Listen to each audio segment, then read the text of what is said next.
공통적으로 하는 말들은 무엇이냐면요, 너 다니는 그 교회에 진리 없다고, 거기 그 교회는 구원을 주는 능력도 없고 타락했다, 그러니까 자기네 쪽으로 오라 라고 이렇게 이야기한다고 합니다.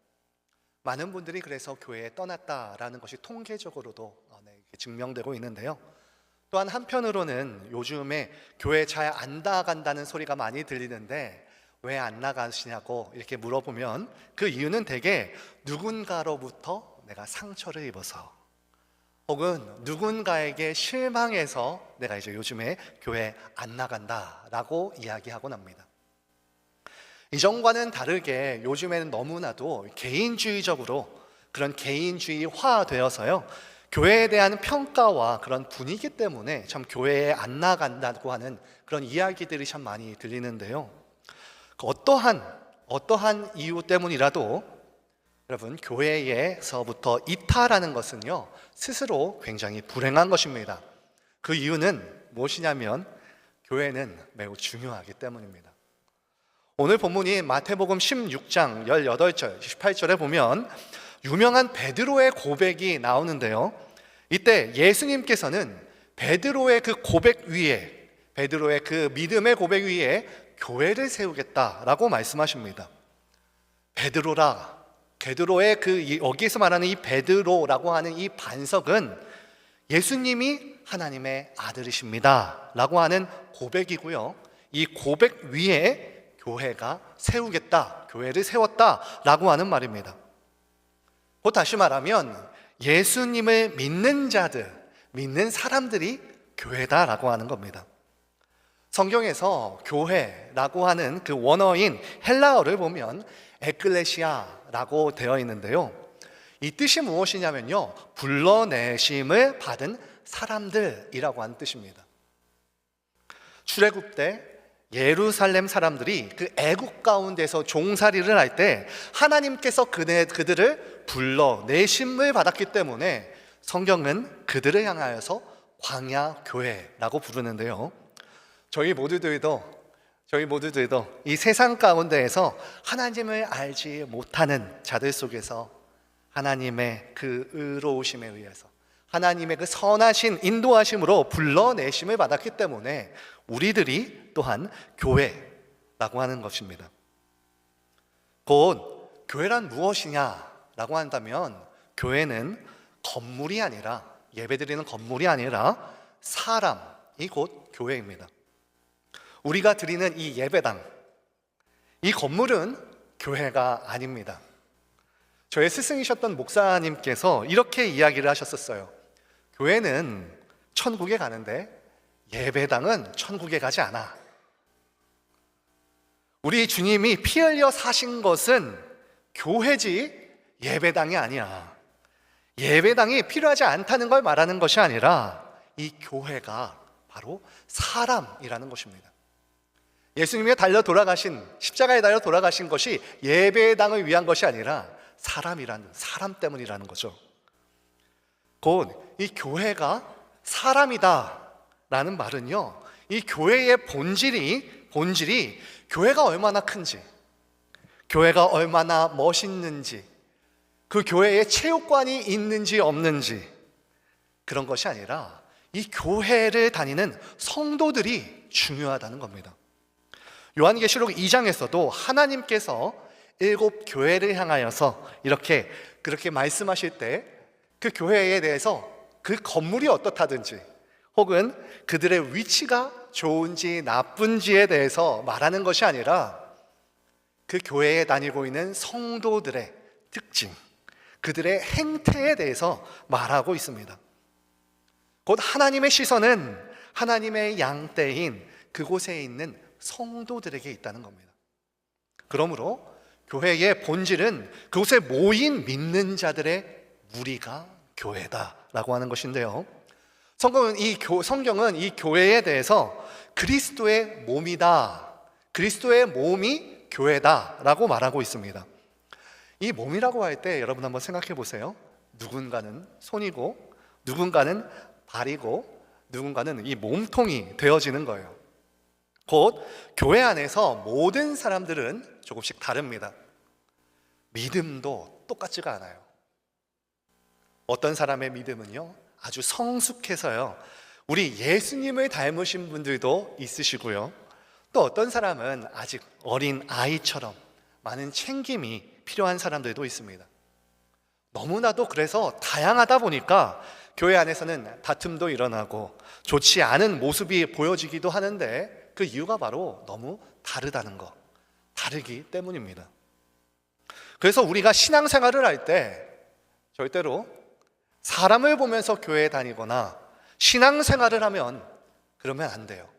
사람을 보면서 신앙생활을 하면 안 된다는 거예요. 왜냐하면 사람은 믿을 만한 대상이 아니라 사랑해줘야 될 대상이기 때문입니다. 그렇죠? 사람은 사랑할 대상이지 믿음의 대상은 결코 아닙니다. 그런데 여러분, 신앙생활을 하다가 계속 사람을 바라보다가 낙심하는 경우를 여러분들 많이 보게 되는데요. 아니, 어떻게 집사님이 그러냐고, 아니, 어떻게 목사님이 그러지? 어떻게 예수 믿는다면서 왜 저런 말을 해? 라고 하면서 실망하고 낙담하는 경우를 많이 봅니다. 그런데 성경은 뭐라고 할까요? 신앙생활은 사람 보는 거 아니라고 하면서, 신앙생활은 예수님을 바라보는 것, 그것이 신앙생활이라고 이야기합니다. 여러분, 예수님을 바라보는 게 신앙생활이에요. 히브리서 12장 2절에 믿음의 주요 온전케 하시는 이인 누구를 바라보자? 예수를 바라보자. 예수님을 바라볼 때에 여러분, 우리 실망치 않습니다.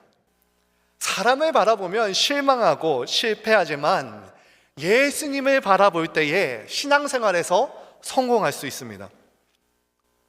또한 여러분, 교회를 그리스도의 몸이다 라고 이야기할 때 많은 사람들이 오해하는 것은요, 교회가 이 세상에 있는 자선단체 혹은 봉사하는 그런 단체로 이해한다는 거예요. 그래서 교회라고 하면은 이 구제하는 것, 구제를 많이 해야만이 교회다라고 이야기하곤 하는데요, 구제하는 것, 불쌍한 사람들을 돌봐주는 것, 이거 분명히 필요합니다. 하지만 교회는 보건복지부가 아니에요. 교회는 성경에서 무엇이라고 이야기하고 있냐면 예수님의 몸이다 라고 이렇게 이야기하는데, 이것은 무엇이냐면 이 예수님의 몸이란 예수님과 연합되었다, 예수님과 연합된 공동체를 이야기합니다. 로마서 6장에 보면 우리가 세례를 받을 때 그때 세례를 받는 장면이 나오는데요, 그 세례를 가리켜서 예수님과 합하는 것, 그것이 바로 세례다라고 이야기를 해요. 우리 다 세례를 받았잖아요.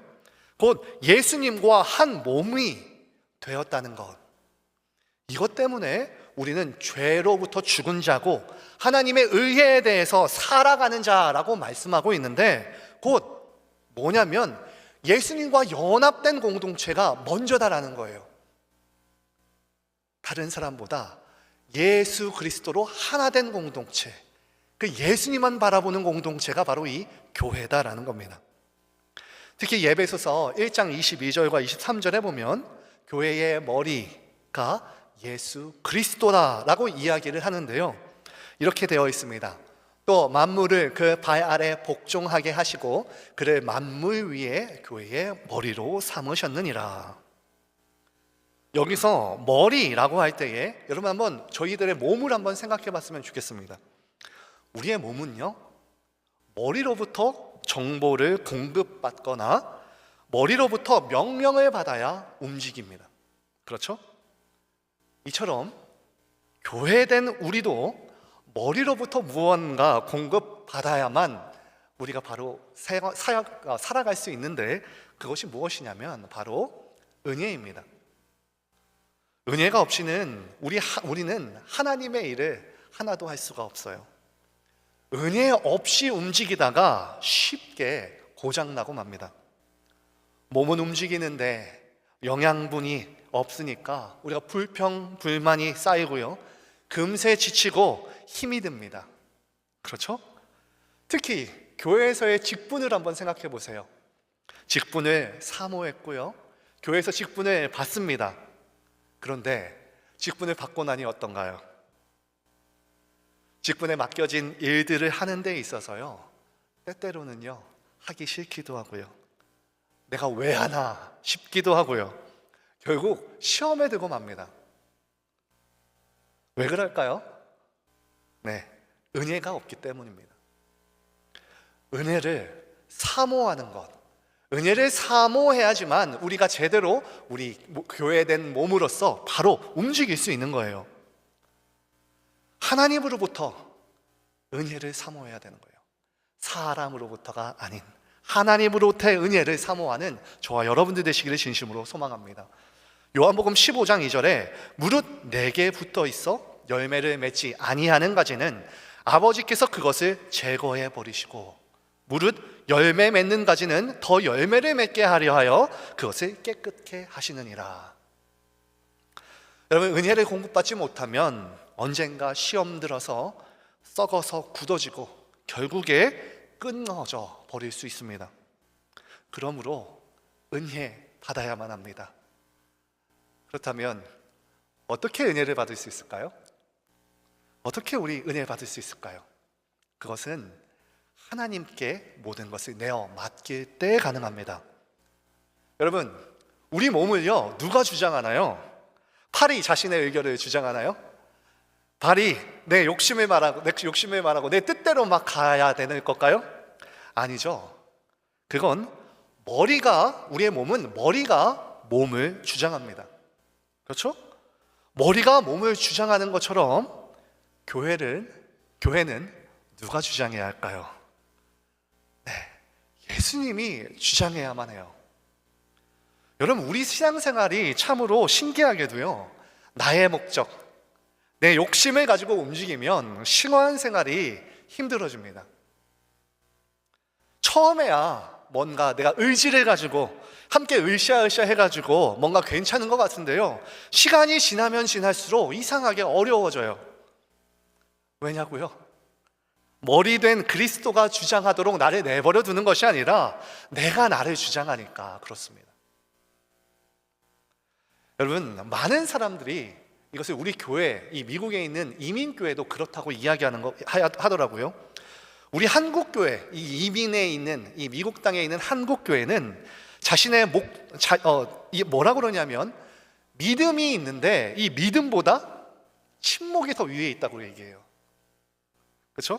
믿는 사람들만 모인 게 교회가 아니라, 믿는 사람들만 모인 교회가 아니라 침묵하려고 모인 사람들 또한 교회 안에 있다는 거예요.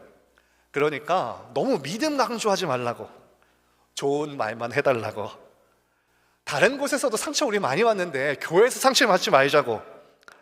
그래서 신앙생활에 있어서 조금은 적당히 하자고 말하는 게 우리 이민교회들 아닌가 모르겠어요. 상황과 환경에 조금은 따라가야 된다고 이렇게 말하는 것인데요, 어느 정도 목회자로서 이해합니다. 그러나 너무 그쪽으로 가게 되면은요, 교회가요 고장납니다. 고장난 교회는요 주님의 뜻을 이룰 수가 없고요, 교회가 교회다워지려면 교회다워지는 그때가 언제냐면은 그분의 뜻대로 몸이 움직일 때, 상황과 환경이 이 교회를 움직이는 것이 아니라요, 주님이 이 교회를 다스리게 할 때, 그때 교회가 교회다워질 수 있는 겁니다. 이 교회가 예수님의 몸이고요, 그럴 때에 성경은 뭐라고 하는지 아세요? 엄청난 일이 일어날 것이다 라고 이야기합니다.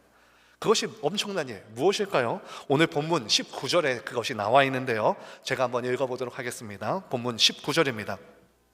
내가 천국 열쇠를 내게 주리니 내가 땅에서 무엇이든지 매면 하늘에서도 매일 것이요 내가 땅에서 무엇이든지 풀면 하늘에서도 풀리리라 하시고.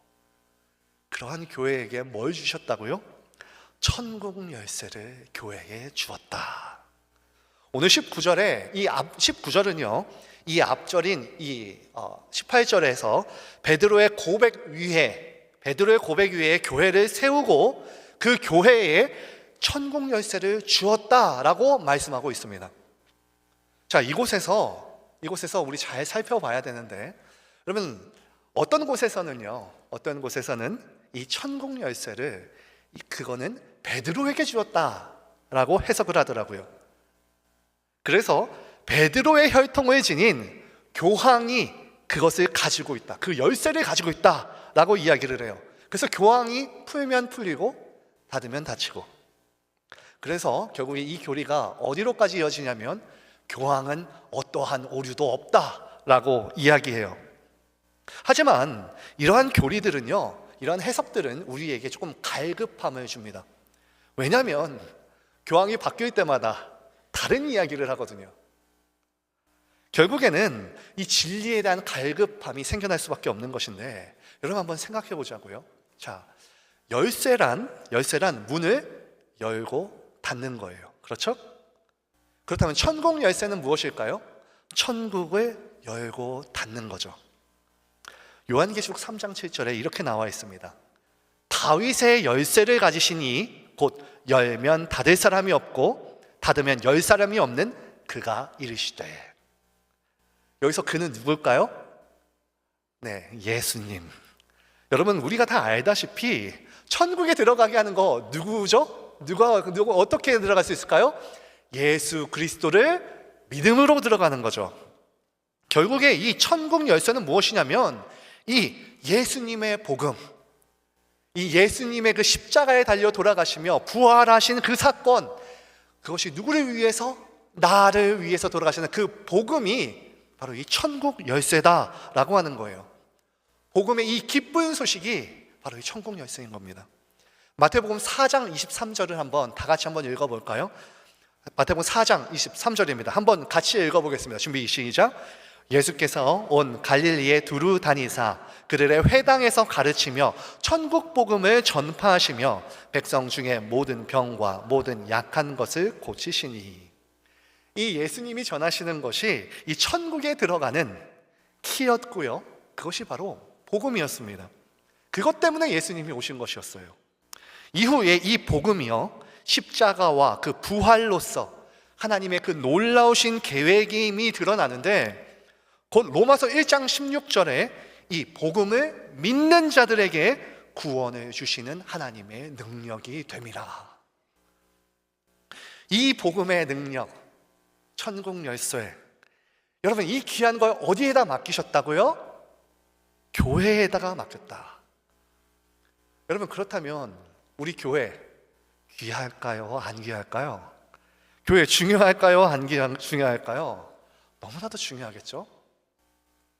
이 교회를 통해서 이 놀라운 복음이 선포되게 하시고, 그것이 우리가 이 교회된 우리가 감당해야 할 첫 번째 사명인 거예요.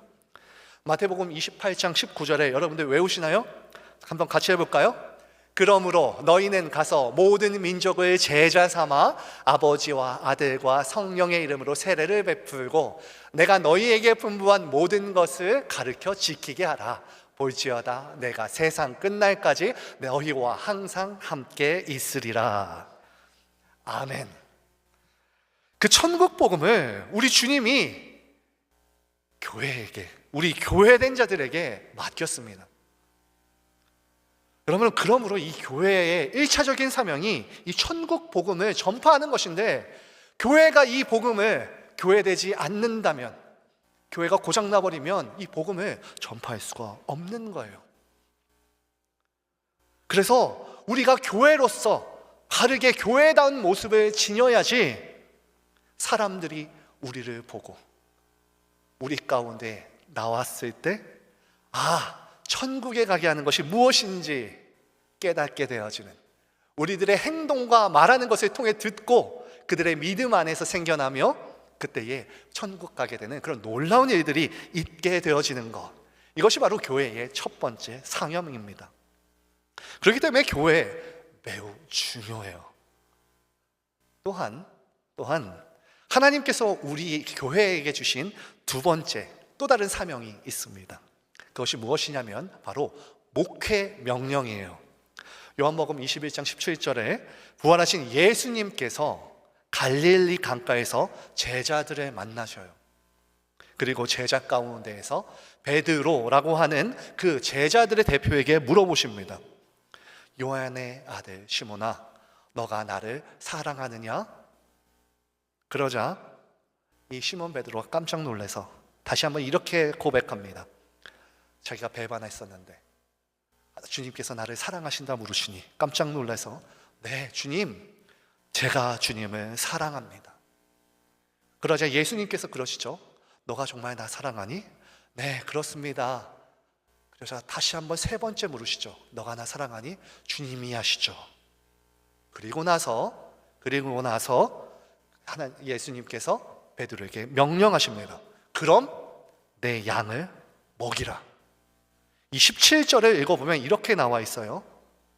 세 번째 이르시되 요한의 아들 시몬아, 너가 나를 사랑하느냐 하시니 주께서 세 번째 너가 나를 사랑하시냐 하심으로 베드로가 근심하여 이르시되 주님, 모든 것을 아시오매 내가 주님을 사랑하는 줄을 주님께서 아시나이다. 예수께서 이르시되 내 양을 먹이라. 여러분, 이것이 교회에게 주님이 하시는 두 번째 사명인 목회 명령입니다. 그런데 이 목회 명령, 목회자인 저에게만 하시는 말씀은 아닙니다. 이것은 모든 교회에게 하시는 명령이세요. 여러분도 여러분 각자의 자리에서 목회 잘하고 계십니까? 여러분 가정의 목회자이시잖아요. 하나님을, 예수님을 자녀들에게 전달해야 하는. 여러분 일터에서 여러분 목회자로서 잘 목회 감당하고 계십니까? 일터에 파송된 일터, 그곳에서 여러분들은 목회자입니다. 여러분이 교회이니까요. 곧 그곳에서 여러분 우리에게 허락하신 하나님의 그 양떼들을 잘 양육하는 것, 이것이 너무나도 중요하다는 겁니다. 또한 교회를 섬기고 사랑하는 것 또한 우리가 해야 하는 목회입니다. 하나님께서는 교회를 자신의 몸이라고 하셨습니다. 여러분, 만일 우리가 누군가를 사랑할 때에 그 사랑의 대상에게 선물도 주고 사랑한다고 고백도 하고 그를 섬겨주잖아요. 근데 만일 그를 사랑한다고 이야기하면서 다른 사람에게 선물 주고 다른 사람에게 사랑한다고 고백하면 이건 뭡니까? 사랑하는 게 아니죠. 그거는 부부관계에서는요, 그거는 바람을 피우는 것과 똑같은 거예요. 그런데 교회가 하나님의 몸이라고 이야기할 때 하나님의 몸 된 교회를 사랑하지 않고 교회를 섬기지 않고 떠난다면, 비난만 한다면 그게 하나님을 사랑한다고 우리가 말할 수 있을까요? 그렇지가 않죠. 곧 교회를 섬기는 건 누구를 섬기는 겁니까? 우리 주님을 섬기는 겁니다. 주님의 몸이기 때문입니다. 어떻게 우리가 사랑하냐고요, 주님을? 그거는 교회를 사랑하면 됩니다. 교회가 주님의 몸이기 때문입니다. 여러분, 사실 이 교회라고 하는 거는 내가 뭔가 선택한 것 같지만 사실 그렇지 않아요. 교회, 내가 선택한 것이 아닙니다. 우리가 구원을 받은 것처럼 내가 예수님을 믿어서 내가 구원을 얻은 것 같다고 얘기할 수 있지만 사실 하나님께서 구원 우리에게 주신 겁니다. 성령님을 우리의 마음 가운데 주심으로 인하여서 그 성령님이 우리 마음에서 감동케 하셔서 믿음을 갖게 해주신 거예요.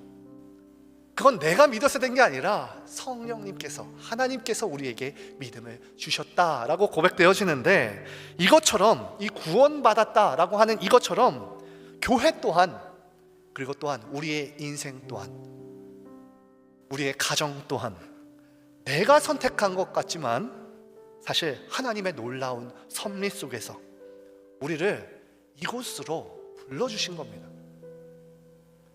우리가 예수님을 믿는 구원의 증거로서 우리를 그의 몸된 교회로 그가 불러주셨어요. 우리를 교인이라고 말하는 것, 교회에 다니는 사람, 교회의 하나의 몸으로서 교인이라고 말하는 것처럼 예수님의 자녀라고 하는 것 또한 선택의 문제가 아니라 이거는 본질의 문제인 거예요. 우리는 하나님이 우리를 자녀로 불러주셨기 때문에 하나님의 그 의지와 하나님의 그 약속이 우리를 자녀 삼아주신 거거든요. 하나님이 이 교회 또한 우리가 교인이 되었다는 것은 이 교회를 우리와 한 몸 되게 해주셨다는 거예요.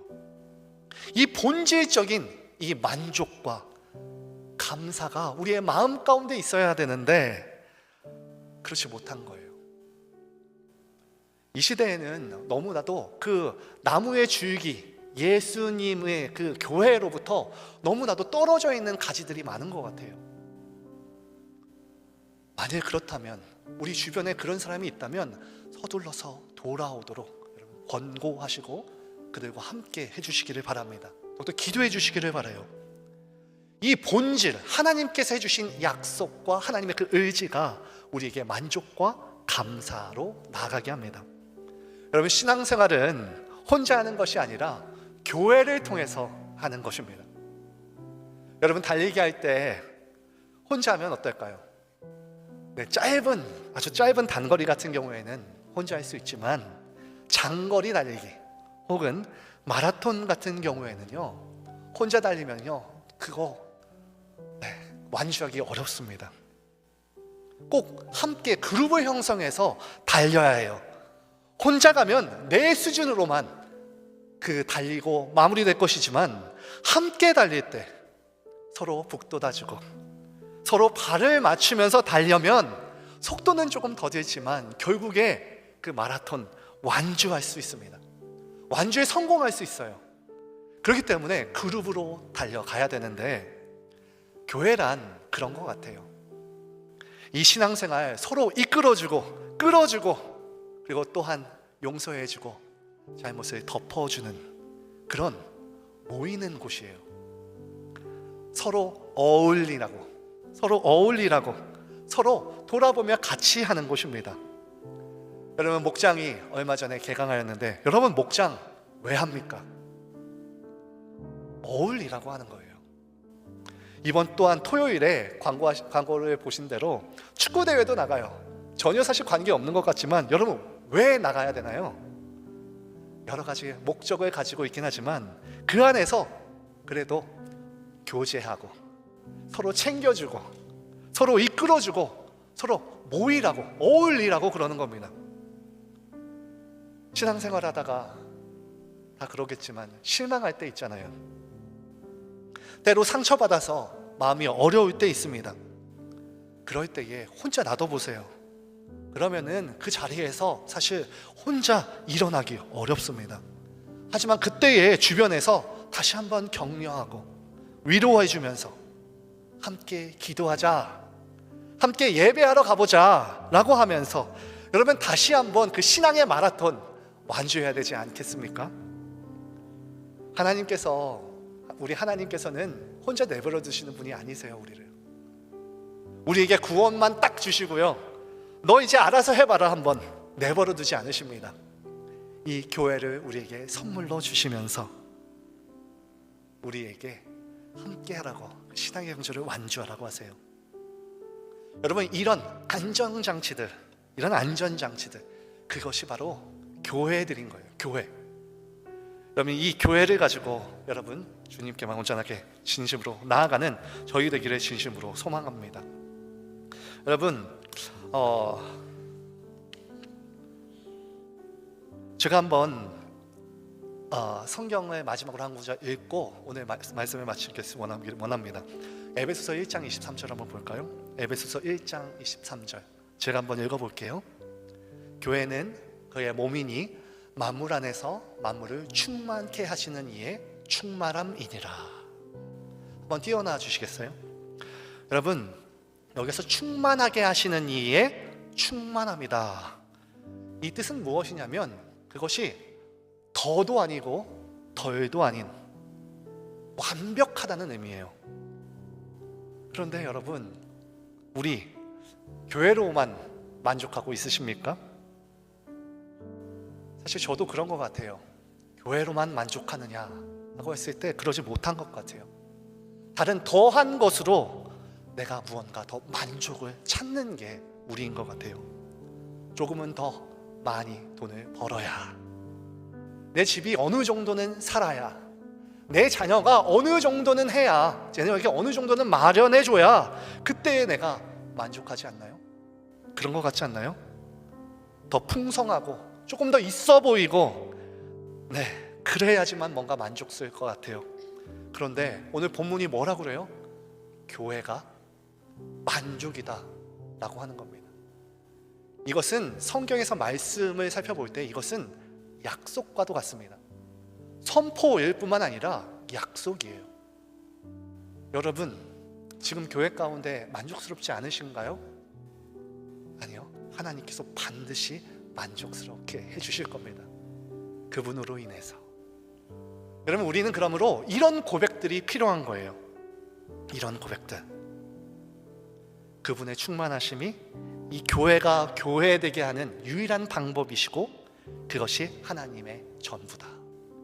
그러므로 이렇게 이야기합니다. 교회면 충분합니다. 교회면 충분합니다. 이렇게 고백되어지는 저와 여러분들, 그리고 저희 교회 되기를 진심으로 축원합니다.